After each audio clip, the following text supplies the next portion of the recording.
Is it possible to beat The Legend of Zelda: Ocarina of Time without ever using your sword? A few days ago, I decided to find out for myself, streaming the entire playthrough on Twitch. The rules of the run were self-explanatory. No using your sword, no major glitches, exploits, or skips. I did slightly bend the rules on that second part, but I don't know. Exactly how much I bent them is up for debate. Anyway, so after starting the stream and naming myself Triangle in all caps, as you do, I got our sword, our shield, and a single Deku stick, which I plan to absolutely abuse. See, after you break a Deku stick, Link automatically throws it away. But if you break it from any point of elevation, for some reason when he lands, he just keeps it in his hand. It still does the same amount of damage as a non-broken stick, which is twice as much as the Kokiri sword, but you can use it indefinitely. So I take it over here to these Deku Babas and attempt to farm more sticks by cutting their stalks. Oh, you need a sword to actually cut them.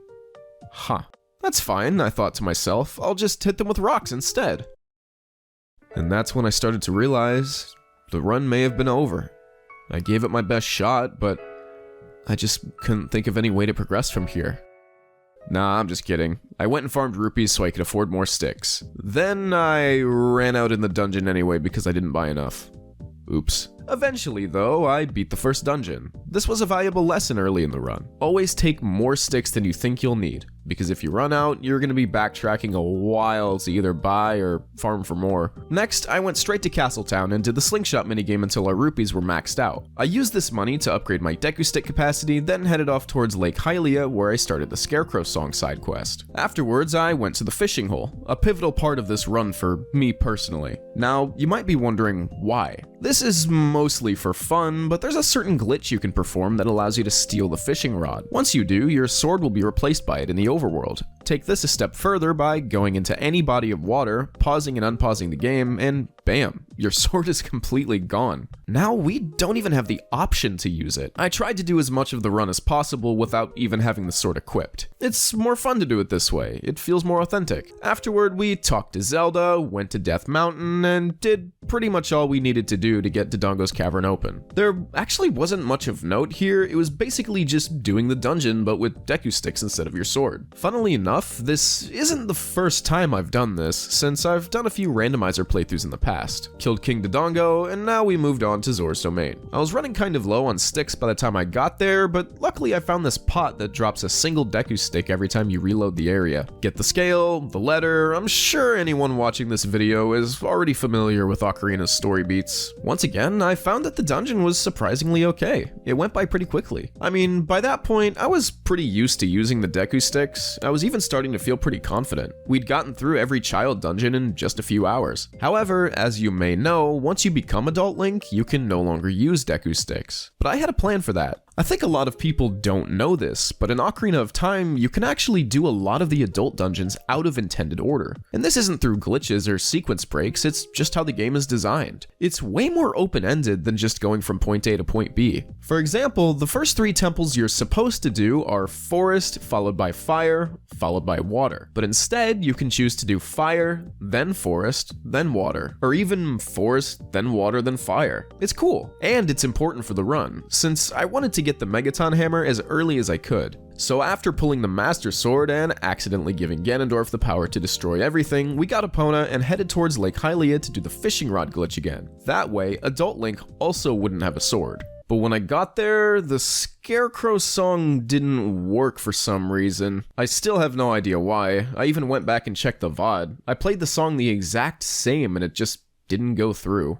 Weird. It sucked that I had to wait to get rid of the sword, but as long as I didn't physically use it on anything, it was perfectly fine. I headed off towards Kakariko Village, got the hookshot, went to Goron Village, got the red tunic, and began to make my way through the fire temple, using my hookshot to deal with flying enemies and ignoring everything else. But I hit an expected snag about halfway through, the Fire Dancer, a mini-boss that you need to beat to get the Megaton Hammer. Since I didn't have a sword or a bow, the only way I could think to damage him is by exposing exposing his weak point and hitting him with bombs. This proved very difficult, as he would often move away before the bomb would go off, and timing the explosion correctly was just as hard. I fought him for a while, very quickly running my bomb supply low, but thankfully there's another way to damage him. Throughout the fight, I tried to use my hook shot to bring him closer to me, which would sometimes deal damage and sometimes not. But as it turns out, if you hookshot him square in the back, it deals damage for some reason. That ended up being enough to finish him off. After triumphantly acquiring the Megaton Hammer, I made my way through the rest of the dungeon, died to Volvagia like an idiot, but eventually finished the temple. It's worth mentioning that the hammer deals the same amount of damage as the Master Sword. The main difference is that you can't use your shield, since Link holds the hammer with both hands. That means you have to avoid attacks by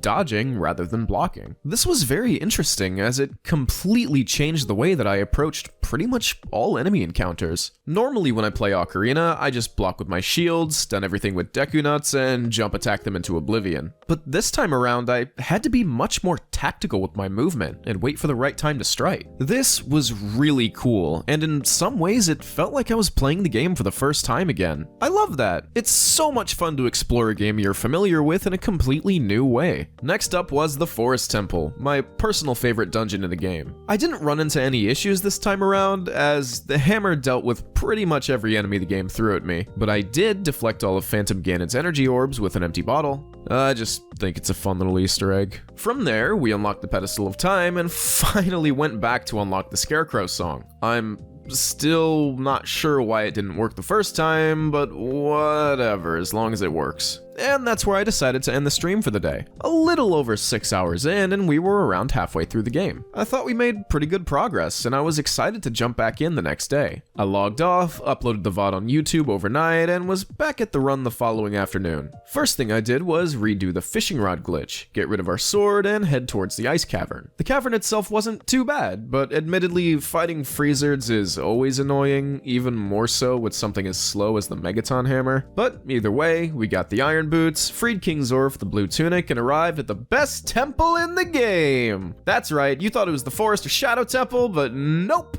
it's this one.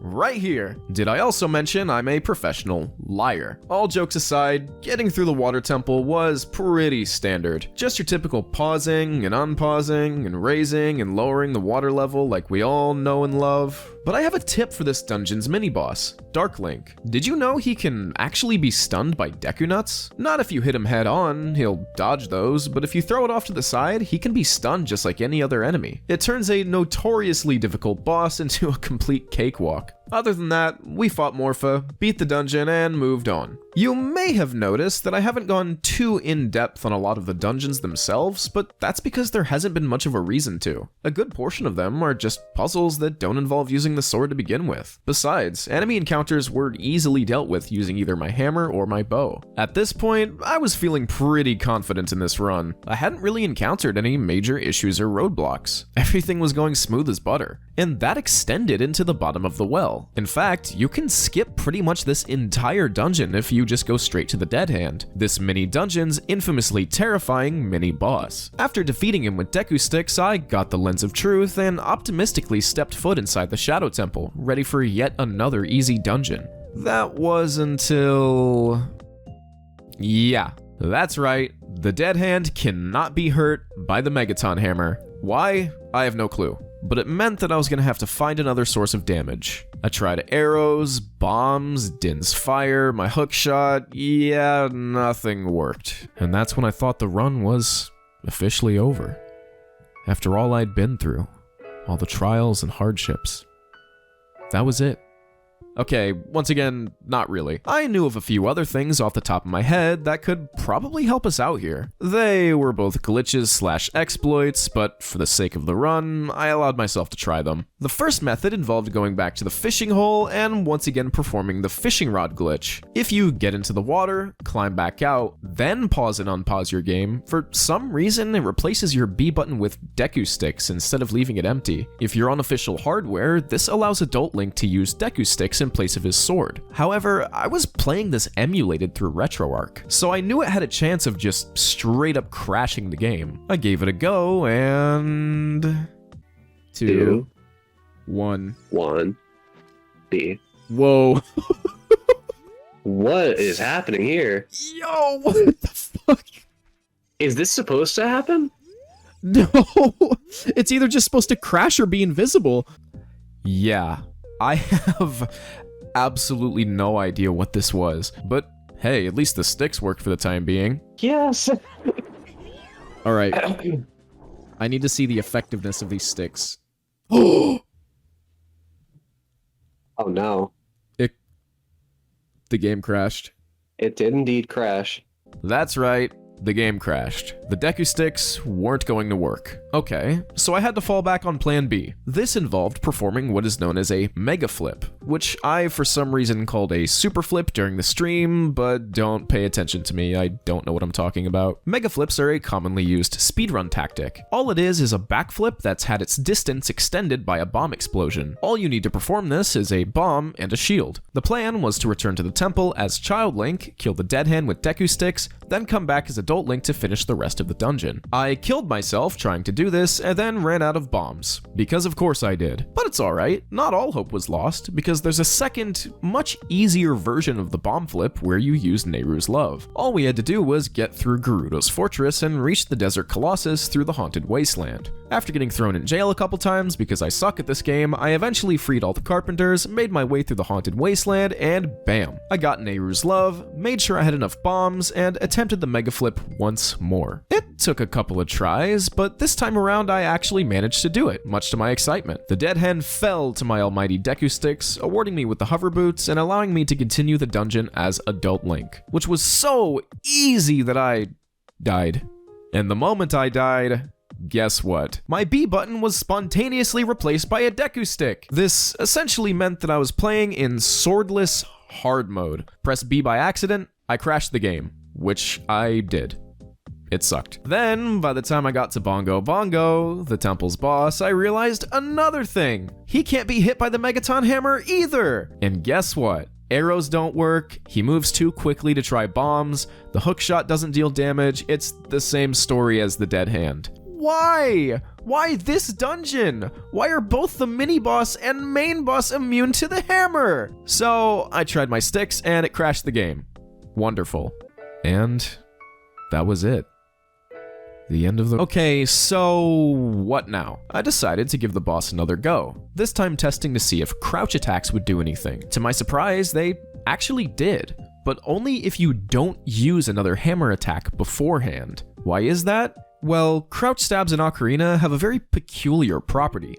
Their damage and properties aren't static, they're determined by whatever your last move was. But if you enter a new area, the crouch stab defaults to the same damage value and properties as a Kokiri sword slash, meaning the game thinks this is a sword attack, even though it's actually not. But, as I'm sure you can imagine, the Kokiri sword is very weak, so that means I had to hit this boss over 30 times with my hammer, all while not pressing B and making sure not to perform another attack. Okay, that was an ordeal, but at the very least, I beat the boss and was able to finally move on to the game's penultimate dungeon, the Spirit Temple. Thankfully, I took the time to learn the Requiem of Spirit last time I was out here, so we didn't have to walk all the way back. Aside from that, the dungeon was pretty standard. Even the Iron Knuckles weren't too difficult to deal with. Just bait their attacks and punish. Thankfully, we didn't run into anywhere near as many issues as the last temple, except for my death against Twinrova, but we don't need to talk about that. Boss beaten, and it was time to finally move on to the final dungeon,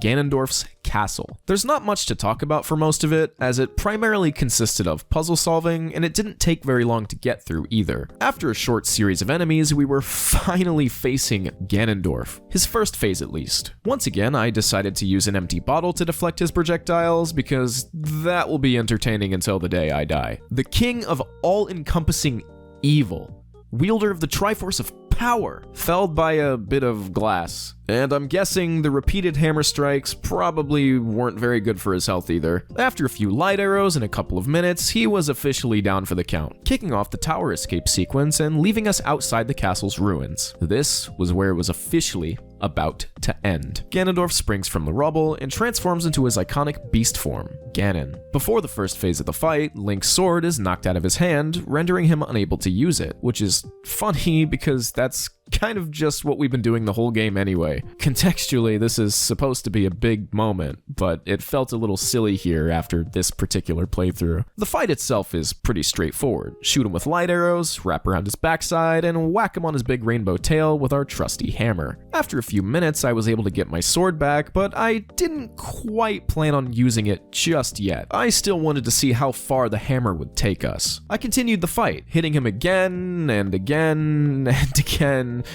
I did this for a while. I even recall somebody in the Twitch chat saying, "I hope this is doing damage." But after a certain amount of time, I suspected something was up. As it turns out, the game expects you to deliver the final 2 blows specifically with your Master Sword. One to get Ganon on the ground, and another to finish him off. But even then, I still didn't want to give up. I took out my sword and did a jump slash away from Ganon rather than towards him, which I figured would store that attack as my hammer's crouch stab. And it actually did, which led to this really weird cutscene where the game thinks I'm holding my Master Sword? I have never seen that before. I tried another sword crouch stab, but this time, it really was the end. You absolutely have to use your Master Sword here. Nothing else will trigger the final cutscene. But that's just the thing. The only actual slash of our sword takes place in a cutscene, the final cutscene. So you know what? I consider that a victory in my book. So, to answer the question at the beginning of this video, can you beat Ocarina of Time without using your sword? Kind of. If you want to get super technical, then no. You need it to trigger the last cutscene. But isn't that kind of amazing? Think about how much of the game we played without it. I mean, seriously, Ocarina is one insanely open-ended game, especially for the time. Playing the game this way and streaming it on Twitch was an absolute blast. And it helped me to experience my favorite game of all time in a completely new and unique way. And that, to me, is something truly special.